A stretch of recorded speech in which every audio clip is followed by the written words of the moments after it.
my Model 3 dual motor is likely 99% similar to all the other Model 3 dual motors out there, and that's a good thing. That means Elon's factories are working efficiently, effectively, their tolerances are dialed. That's a great thing. That said, there's some nuance, and there's some differences from car to car. And so that's what we're gonna go and do today. We're gonna go check out what makes this Tesla so fantastic, and also what are some annoyances. So we're gonna take a 200-mile road trip around the Olympic Mountains, around the Olympic Peninsula. We started at Edmonds, we're now in Kingston. We're gonna hit up a supercharger station in Sequim, and then we're gonna go down to Aberdeen, and then from Aberdeen we're gonna return home to Edmonds, Washington. So stick with us, enjoy.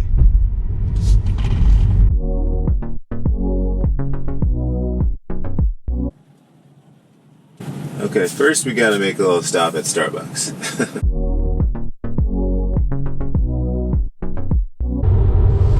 Okay, so this is the part in the video where I go through all the things that annoy me today. The first of which is actually a pretty serious one, or a big one, or important one.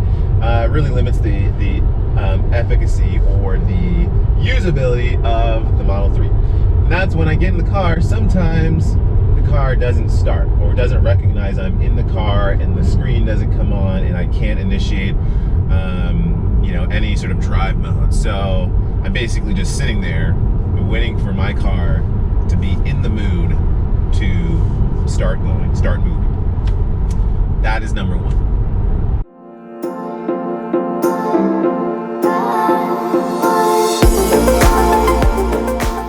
Oh, and we're here at the Tesla supercharger. We're gonna stop. There's not many cars here, just an X. A beautiful X, I might add, but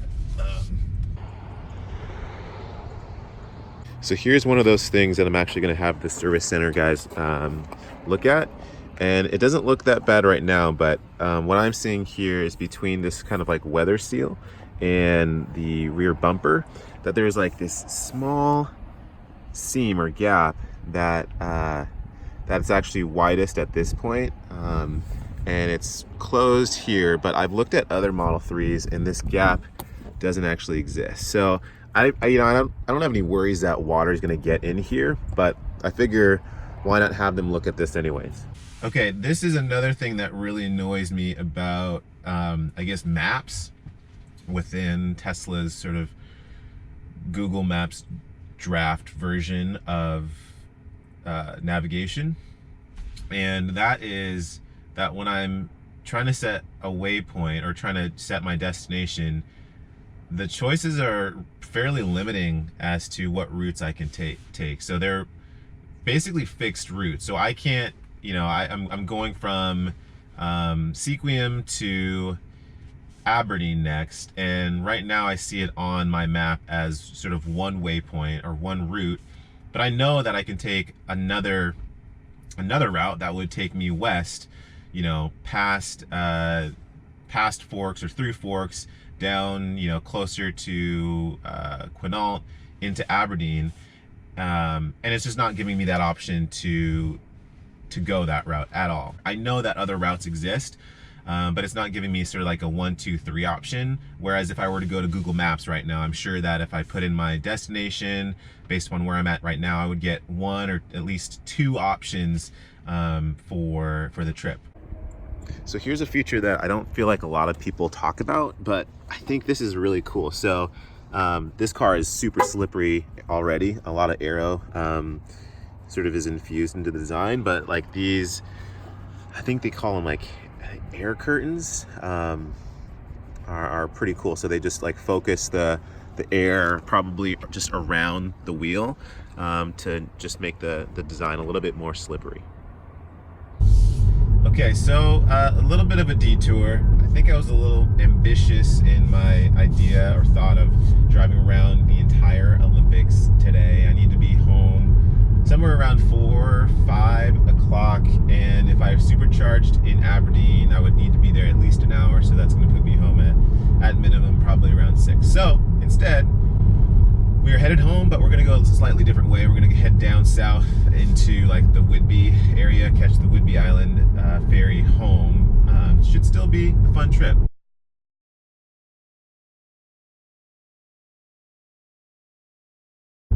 So these seats are actually really great.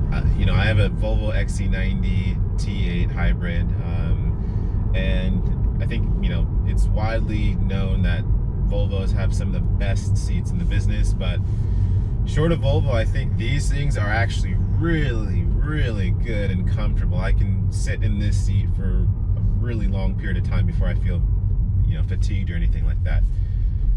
That said, these are not the best performance seats, and you know, for anyone that's purchased a performance model, I'd be interested in hearing what you guys think about these seats in the comments. Are these good performance seats? I feel like the bolsters aren't nearly as large or extended as they would be in sort of like something like a Giulia or a BMW M3. You know, I wonder if there are going to be sort of aftermarket options for people out there with the Model 3. If you guys are looking at those, for me it's kind of a head scratcher. Like, these are definitely built for comfort, not performance.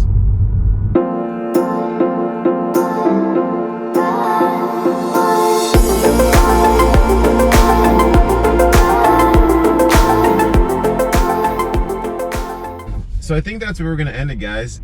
Back in Seattle now. I need my full attention to drive around here. It wasn't the day that we had planned, but it was fun nonetheless. Thank you guys for watching.